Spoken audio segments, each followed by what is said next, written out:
多谢医生讲过这个国民党、民进党消息来讲，这个民众党为了要冲陆战，民众党总统候选人郭文摕等到家乡。算是这个坐车的扫街，然后受到支持者热烈的欢迎。这个郭文摕除了感谢大家斗相共以外，嘛到因小妹郭美兰的竞选办公室替因来冲这个选情。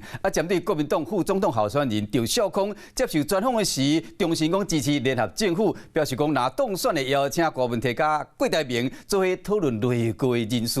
针对这点，郭文摕是批评赵少康，你身为副总统候选人讲这款的话是失格，这个副手是好于家己拣的，即马一定真后悔。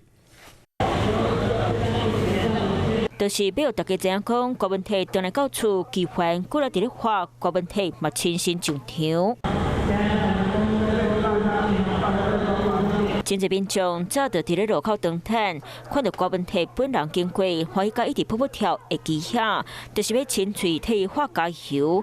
郭文摕专地员坐车扫街第三空，车队嘛专工驶去小妹郭美兰的竞选总部。总统都一样哦，立法委头三道柯美兰，我相信他还是最好的人选的。乡委讲心并选战，不过最近郭文摕的爸爸有报细里博一套，互郭文摕临时倒来甲伊看，只不过倒来到新竹，嘛真挂起处理的行。哎呦，92岁，叫他不要骑脚踏车，真可怕。不过这样的，我们家人都很。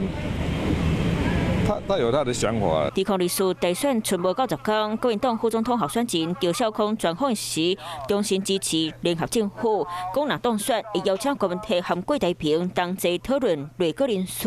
赵少康出来讲，本身就是一个失格嘛，就是说，我一直觉得很奇怪，那个赵少康出来当副总统候选人是侯友宜自己挑的还是怎样？我猜他如果是他自己挑，他现在就很后悔。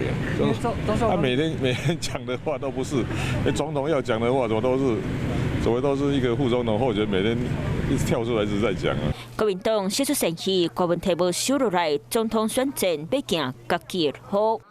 Hello， 我是林仙怡。想要抢先掌握最及时的新闻资讯吗？赶快订阅、按赞、开启小铃铛，锁定华视新闻 YouTube 频道。